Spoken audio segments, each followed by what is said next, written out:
दोपहर का वक्त था। रवि थक हार कर अपने घर पहुंचते ही चारपाई पे लेट गया। रवि बड़ा उदास नजर आ रहा था। उसको देखकर ऐसा लगता था कि वो आज किसी गांव में अपने लिए किसी लड़की का रिश्ता ढूंढने गया होगा। पर लगता है कि कहीं पर भी रवि की बात नहीं बनी। लड़की के माता पिता रवि से रिश्ता करने के लिए ना कर देते होंगे। शायद इसीलिए वो उदास था। उसी वक्त वहां पे रवि का दोस्त दीपक आ गया। वो भी बड़ा ही उदास लग रहा था और चारपाई पे लेट गया और रवि से कहने लगा, रवि लगता है कि तुम आज खाली हाथ वापस आ गए। मुझे भी लड़की वालों ने अपनी लड़की का रिश्ता करने से मना कर दिया। लगता है कि अपनी तो किस्मत ही खराब है।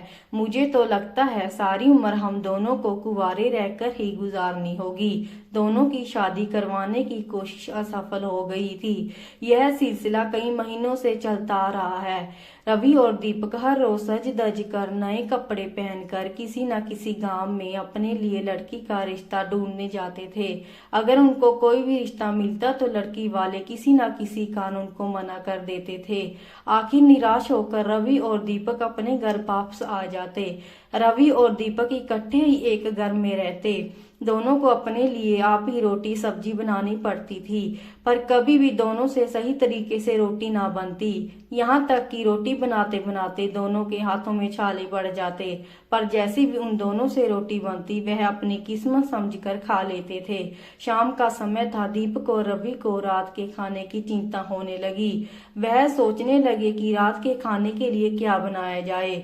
घर में तो खाना बनाने के लिए कुछ नहीं है। कुछ सोचने के बाद दीपक ने रवि से कहा कि वो गांव में किसी के घर से चावल मांग कर ले आता है। तुम उतनी देर स्टोव पर ऊपर बर्तन में पानी भरकर रखो। फिर रवि चावल बनाने वाला बर्तन साफ करने लगा और दीपक गांव में किसी से चावल लेने के लिए चला गया।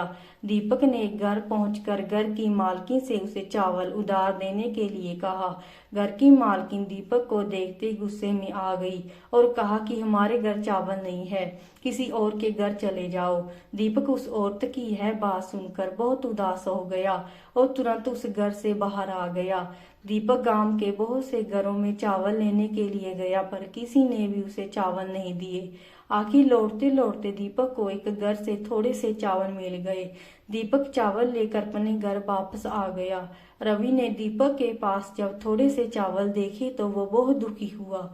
उसने दीपक को कहा कि इन थोड़े से चावलों के साथ हम दोनों की भूख नहीं मिलेगी, थोड़े से चावल और ले आते। फिर रवि कहने लगा, कहाँ से लेकर आता? गांव में तो मुझे कोई अपने घर देकर खुश नहीं था। गांव वाले तो कुंवारा होने के कारण ताने मारने लगती हैं। यह चावल भी किसी के घर से बहुत मिन्नतें करने पर मिले थे। यह सुनकर रवि ने चावल को पानी से भरे बर्तन में पाकर उबलने के लिए स्टोव पर रख दिया। जब चावल अच्छी तरह से तैयार हो गए तो रवि चावल वाला बर्तन उठाकर कमरे में ले गया। दीपक आटा गूंथकर तवे पे रोटी बनाने लगा। जब दीपक को रोटी बनाते समय आग का सेक लगा तो दर्द के कारण उसकी चीख निकल पड़ी। चीख सुनकर रवि कमरे में से बोला, क्या हो गया? दीपक ने कहा, कुछ नहीं हुआ, बस रोटी बनाते समय मेरा हाथ जल गया। रोटी बनाकर दीपक भी कमरे में चला गया। दीपक और रवि दोनों खाना खाने लग गए।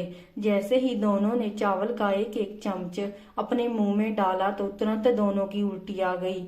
चावल बहुत कड़वे थे। रवि और दीपक कहने लगे, लगता है आज चावल अच्छे तरीके से नहीं बने, तभी तो कड़वे हैं। फिर कुछ सोचने के बाद दीपक बोला, वजह चावल बनाने वाले में नहीं है, वजह तो उस घर में है जहाँ से वो चावल मिले थे। मुझे लगता है कि यह चावल उस घर में काफी देर से पड़े हुए थे। दीपक ने वो कड़वे चावल बाहर फेंक दिए।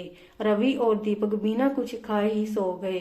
अगले दिन रवि और दीपक सज धज कर किसी गांव में अपने लिए लड़की खोजने निकल पड़े। पर फिर बुरी किस्मत, सारा दिन बीतते बीतते शाम होने ही वाली थी। आखिरकार दोनों एक घर में गए जहां पर दीपक ने अपनी शादी की बात की। खुशकिस्मती के साथ उस घर में दो लड़कियां कुंवारी थी। लड़कियों के माता पिता को अपनी लड़कियों के लिए लड़का नहीं मिल रहा था। उनके माता पिता ने बिना किसी पूछताछ से वो अपनी लड़की की शादी दीपक के साथ करने के लिए राजी हो गए। फिर उन्होंने दीपक को अपनी दोनों लड़कियों में से किसी एक लड़की को पसंद करने के लिए कहा। दीपक ने एक लड़की पसंद कर ली। दीपक की तो बात बन गई। अब रवि ही बेचारा कुंवारा रह गया था।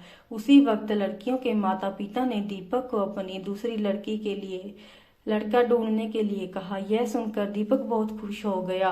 फिर दीपक ने लड़कियों के माता पिता को कहा, आपको लड़का ढूंढने की जरूरत नहीं है, लड़का आपके सामने ही खड़ा है। अगर आपको लड़का पसंद है। अब रवि भी बहुत खुश हो जाता है। लड़कियों के माता पिता को रवि भी पसंद आ गया था। कुछ समय बीतने के बाद लड़कियों के माता पिता ने अपनी दोनों लड़कियों की शादी करवा दी। रवि और दीपक बड़े ही खुश दिखाई दे रहे थे। अब उन्हें रोटी बनाते वक्त अपने हाथ नहीं सेकने पड़ेंगे। अगर आपको हमारी ये कहानी अच्छी लगी तो चैनल को लाइक और सब्सक्राइब जरूर करना। धन्यवाद।